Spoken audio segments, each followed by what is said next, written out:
Look, I'm pretty easy to appease, Marvel. Keep giving me Yelena.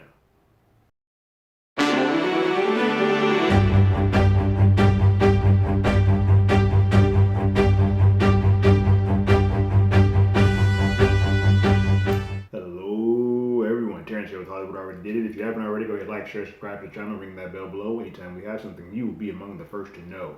I know it's been a little quiet here between my Dexter one, which is coming as well, and this. I've not been around as much. Work has been beating me. Plus, I kind of wanted to stay offline because I am seeing Spider-Man tonight, and I didn't want anybody spoiling anything, so I'm trying to keep my social media presence at a low until that happens. That said, this is another thing that I didn't kind of want to get spoiled to, so I had to watch the most recent episode of Hawkeye titled Ronin last night and hear my thoughts. It's interesting that the majority of the things that happened in this episode I've already called and said at the very beginning of this. I think we all were sort of on the same wavelength of where this was going. And so that takes a little bit of the sting or the surprise or the gasp out of it all, but it does still make it interesting and makes me more engaged of where we're going to go for the future. Because if this is the episode that we get sort of a lot of the reveals, that means we're holding our cards and we're going to have a pretty fun finale that I don't quite know how this is all going to take shape. We open up this episode with the Yelena flashback, which Marvel is doing a very good job of showing us many different angles of the blip and how people are affected. We got the Spider-Man where it's a comedy, all kids come back, kids are misplaced out of their ages and all of that stuff. You get the horrific, horrible looking one that happens in WandaVision where Monica comes back and it's just bedlam. And then we get this one where we actually see someone going through the blip. How much time appears to have passed. 5 seconds for her, but she comes back and then complete house is changed. That's frightening and scary, but cool to sort of see another viewpoint into this blip that they're getting the most mileage out of. But we also learned that Yelena did continue her mission of freeing the Black Widows from their captivity, their mind altering captivity, until she could not do so anymore. She wakes back up, and that's not there anymore, and that is why she is pissed. We then flash forward to where we wound up at the end of the last episode, where Clint has sort of dismissed Kate. Says, "Hey, can't be a part of this team anymore. We can't do this anymore. You're too much in danger. Go home." She does, and she goes home to Eleanor, who gets to be good old mommy dearest and listen to everything that is happening bad in Kate's life. We know where this is going. We've all been knowing where this is going.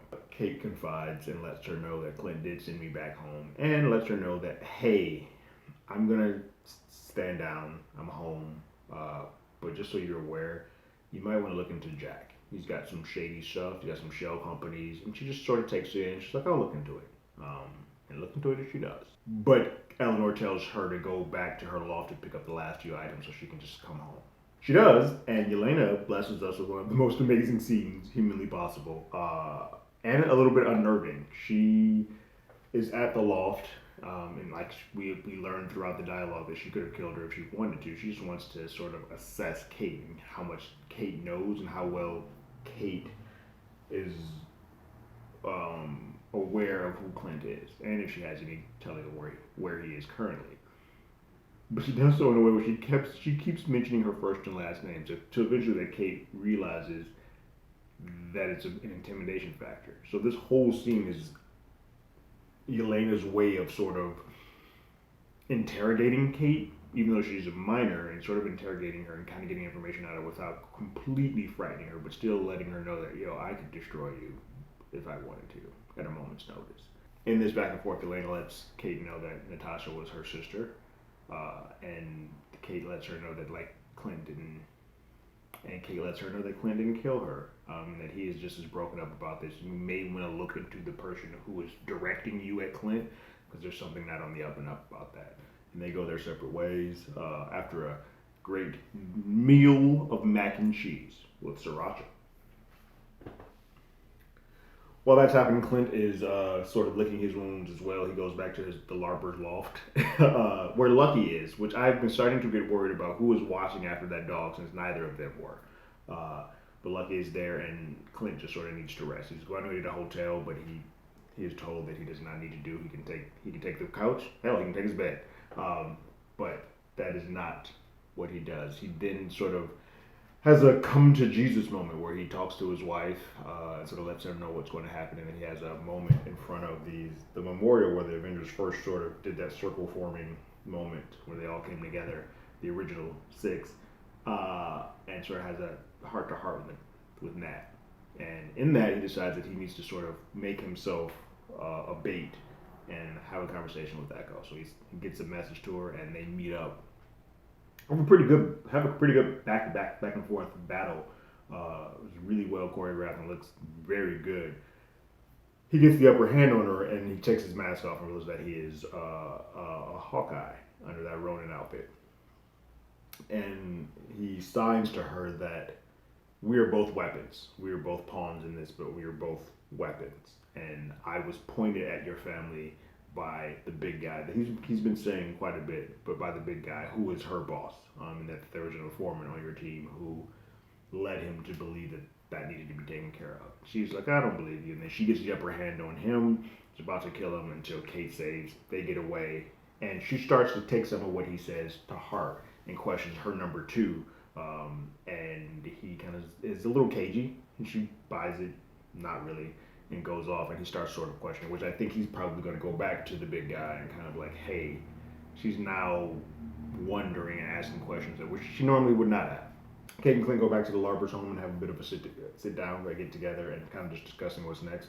They do have outfits made for them that we're probably going to see in the finale when they get them in full regalia.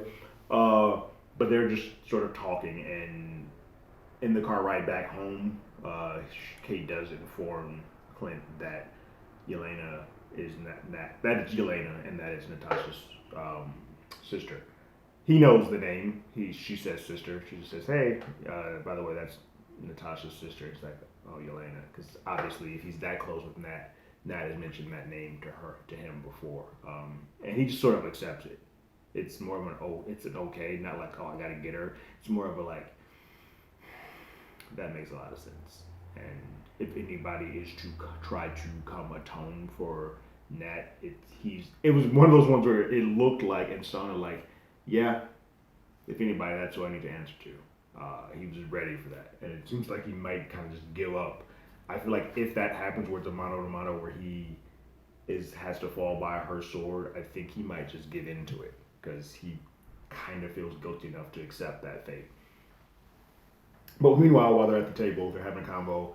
Yelena is following Eleanor, and she follows her to a loft, and then all of a sudden we get a text to Kate saying, "Hey, I took you up on that thread of following the person who hired me. It was Eleanor Bishop, your mother, and this guy." She took a photo, and it is none other than Vincent D'Onofrio's Kingpin. And we see Wilson Fisk and Eleanor having a heart-to-heart combo.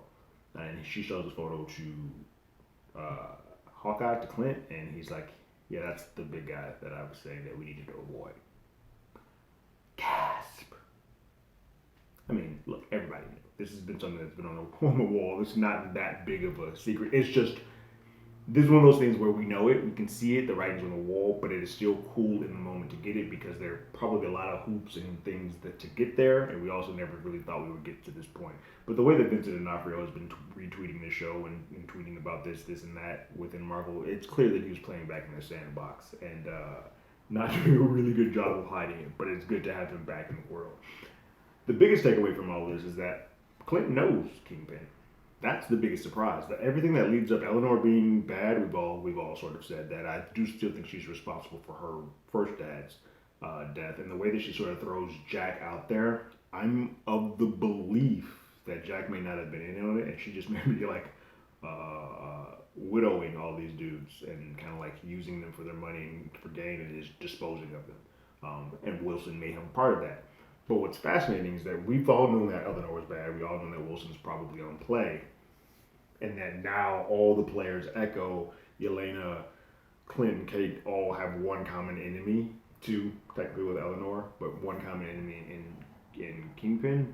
But what's fascinating is I didn't really know that in this world Hawkeye or Clint is really aware of who Wilson is. So they may have had some interaction before we make it a flashback where I think as a hired gun, I feel like Kingpin probably took hold of Hawkeye's like pain and anguish and just pointed him in the direction of gangs that were doing criminal stuff to one let him just get out his anger and murder all those people, but for Wilson, eliminate the competition to sort of make him more of a stronger shoot, and it sort of is turned on him. Uh, Wilson's always an opportunist, but it's going to be interesting to see how well they know each other in this, and I would imagine with him being around and how directly connected Echo is to Daredevil in the comics, we may get a Matt Murdock sighting, or at least a mentioning in this, in comparison, dealing with whatever's happening with that multiverse movie that we're going to be seeing this weekend.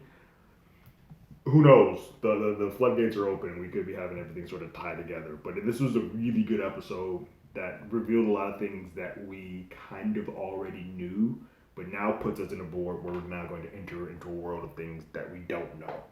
So this finale, even though it's only one episode, which I feel like there's a lot to tie up in that one episode, even though there's only one episode, it should be a doozy to kind of send this off.